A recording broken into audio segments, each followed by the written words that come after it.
War in Afghanistan, 2001 to 2018, before the start of war. Origins of Afghanistan's civil war.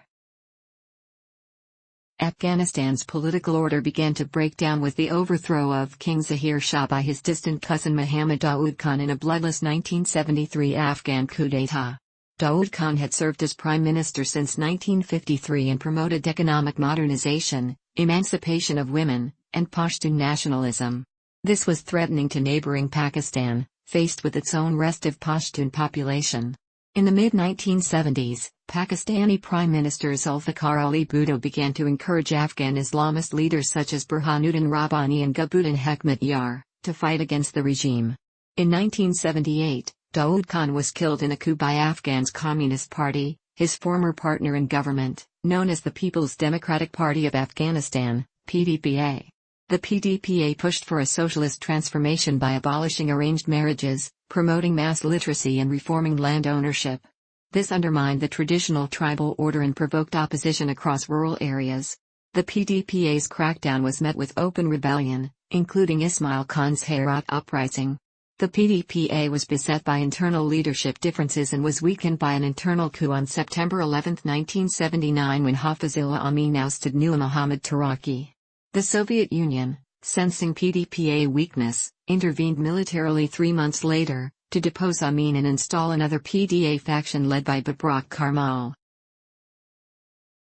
The entry of Soviet forces in Afghanistan in December 1979 prompted its Cold War rivals, the United States, Pakistan, Saudi Arabia and China to support rebels fighting against the Soviet-backed Democratic Republic of Afghanistan.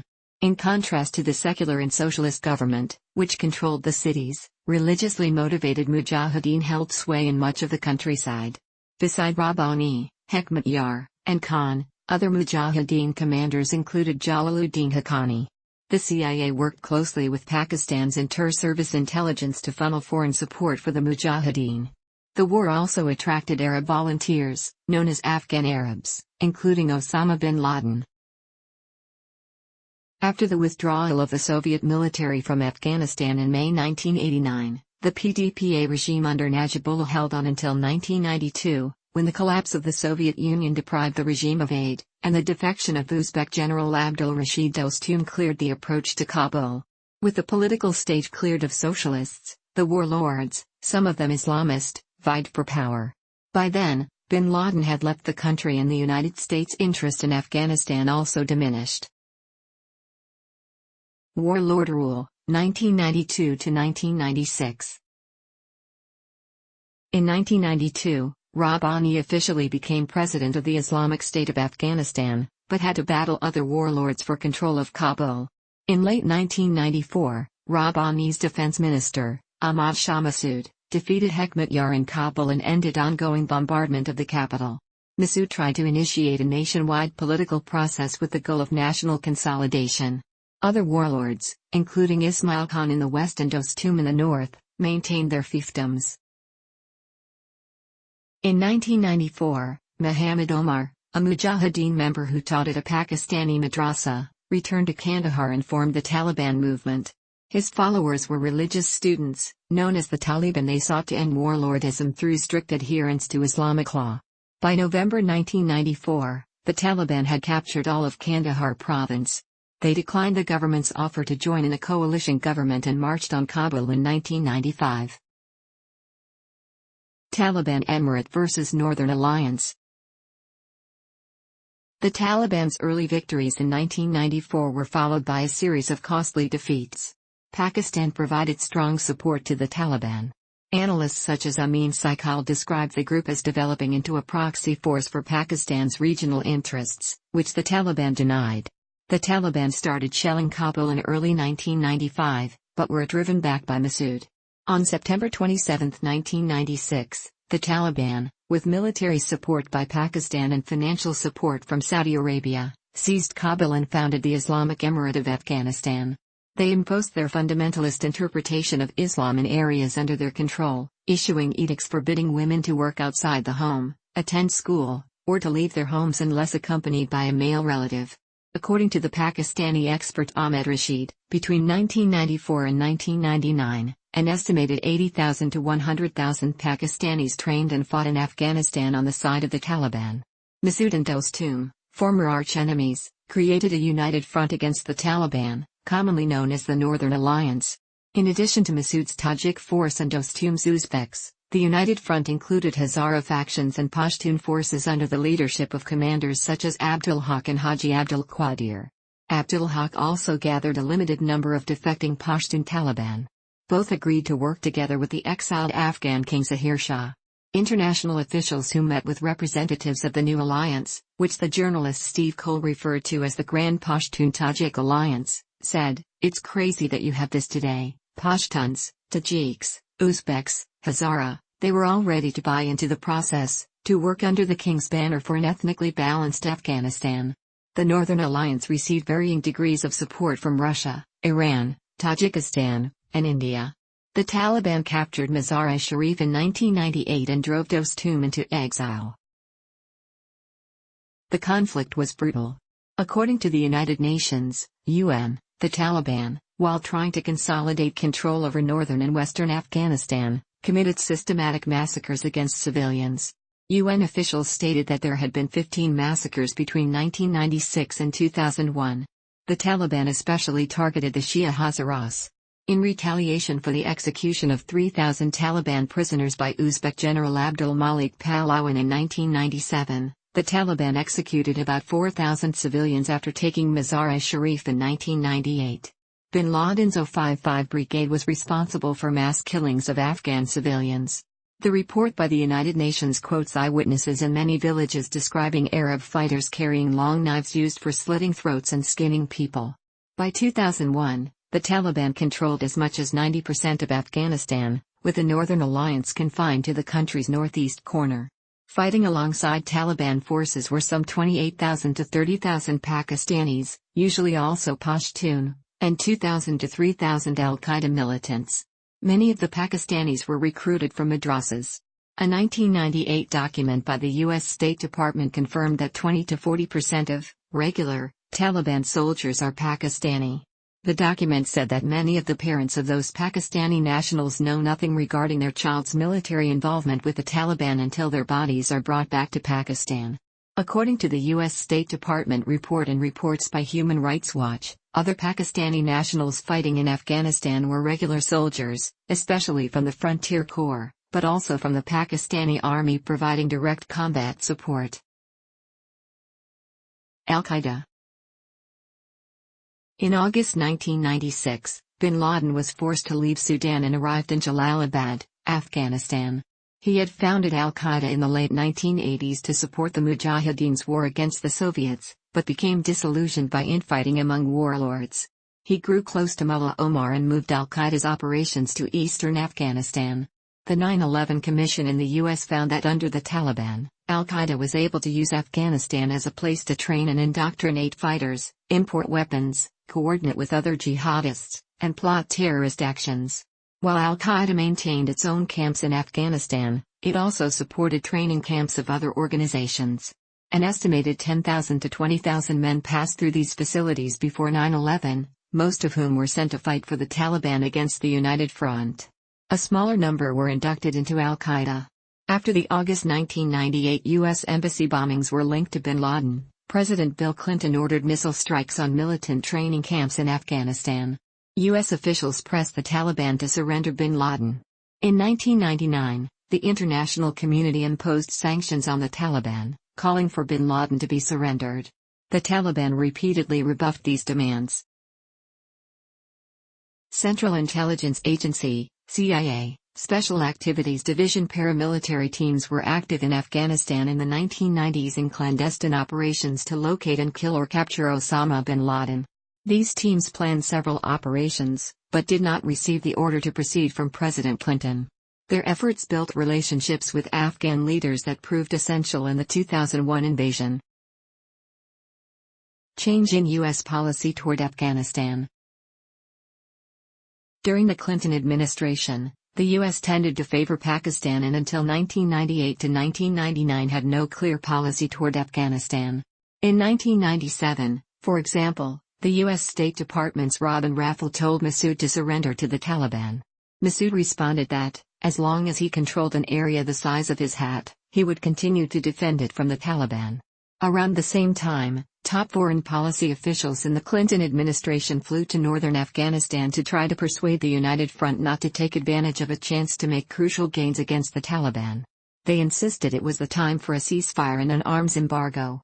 At the time, Pakistan began a Berlin-like airlift to resupply and re-equip the Taliban, financed with Saudi money. U.S. policy toward Afghanistan changed after the 1998 U.S. embassy bombings. Subsequently, Osama bin Laden was indicted for his involvement in the embassy bombings. In 1999, both the U.S. and the United Nations enacted sanctions against the Taliban via United Nations Security Council Resolution 1267, which demanded the Taliban surrender Osama bin Laden for trial in the U.S. and close all terrorist bases in Afghanistan. The only collaboration between Massoud and the U.S. at the time was an effort with the CIA to trace bin Laden following the 1998 bombings. The US and the European Union provided no support to Massoud for the fight against the Taliban. By 2001, the change of policy sought by CIA officers who knew Massoud was underway. CIA lawyers, working with officers in the Near East Division and Counterterrorist Center, began to draft a formal finding for President George W. Bush's signature, authorizing a covert action program in Afghanistan. It would be the first in a decade to seek to influence the course of the Afghan war in favor of Massoud. Richard A. Clarke, chair of the Counterterrorism Security Group under the Clinton administration, and later an official in the Bush administration, allegedly presented a plan to incoming Bush National Security Advisor Condoleezza Rice in January 2001. A change in U.S. policy was effected in August 2001. The Bush administration agreed on a plan to start supporting Massoud. A meeting of top national security officials agreed that the Taliban would be presented with an ultimatum to hand over bin Laden and other Al-Qaeda operatives. If the Taliban refused, the U.S. would provide covert military aid to anti-Taliban groups. If both those options failed, the deputies agreed that the United States would seek to overthrow the Taliban regime through more direct action. Northern Alliance on the eve of 9/11.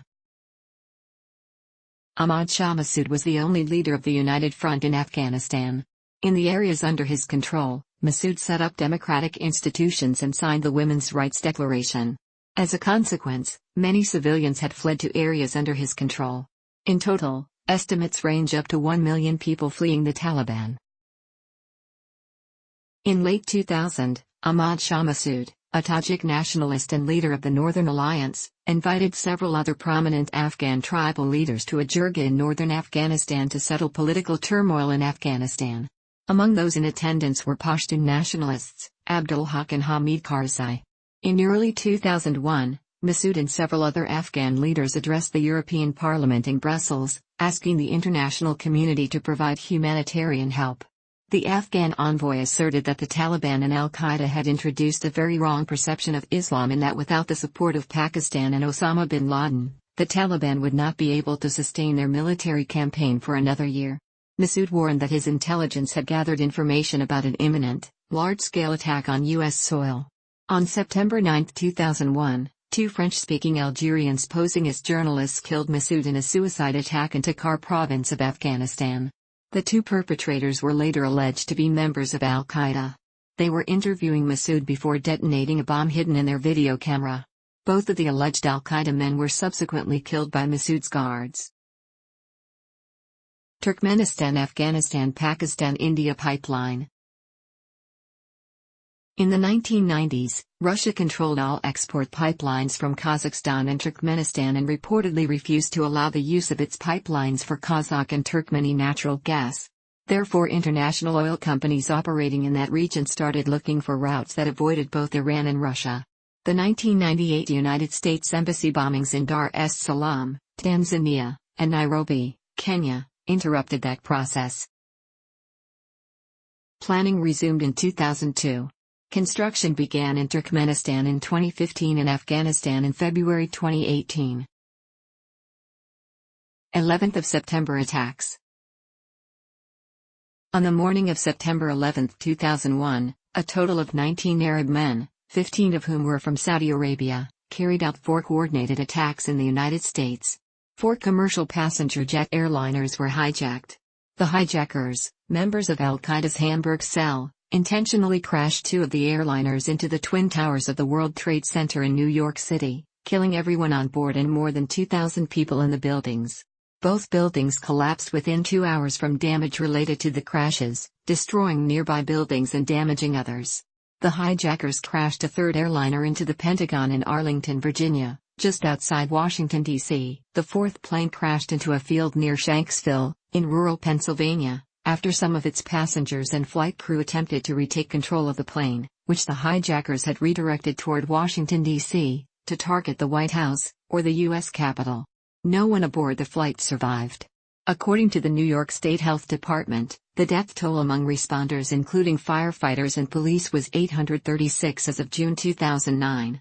Total deaths were 2,996, including the 19 hijackers. U.S. ultimatum to Taliban. The Taliban publicly condemned the 11th of September attacks. U.S. President George W. Bush issued an ultimatum to the Taliban to hand over Osama bin Laden, close immediately every terrorist training camp, hand over every terrorist and their supporters, and give the United States full access to terrorist training camps for inspection. Osama bin Laden was protected by the traditional Pashtun laws of hospitality. In the weeks ahead and at the beginning of the U.S. and NATO invasion of Afghanistan, Taliban demanded evidence of bin Laden's guilt, and consequently offered to hand over Osama bin Laden. U.S. President George W. Bush rejected the idea, citing policies such as "we do not negotiate with terrorists." Britain Deputy Prime Minister John Prescott claimed the group expressions amount to an admission of guilt for the September 11 attacks. After the U.S. invasion, Taliban repeatedly requested for due diligence investigation and willingness to hand over Osama to a third country for due prosecutions. U.S. refused and continued bombardments of Kabul airport and other cities. Haji Abdul Kabir, the third most powerful figure in the ruling Taliban regime, told reporters, "If the Taliban is given evidence that Osama bin Laden is involved, we would be ready to hand him over to a third country." At an October 15, 2001 meeting in Islamabad, Wakil Ahmed Mutawakil, the foreign minister of Afghanistan, offered to remove Osama bin Laden to the custody of the Organization of the Islamic Conference, OIC, to be tried for the 9/11 terror attacks. The OIC is a large organization of 57 member states. Mutawakil by this point had dropped the condition that the U.S. furnish evidence of Osama bin Laden's involvement in the 9/11 attacks as a precondition for the transfer of Osama bin Laden by Afghanistan to the OIC for trial. The refusal of the U.S. to provide evidence of bin Laden's involvement in the September 11 attacks contributed to the suspicion that the U.S.-led invasion may have been motivated more by the desire for a trans-Afghanistan pipeline than bin Laden and terrorism.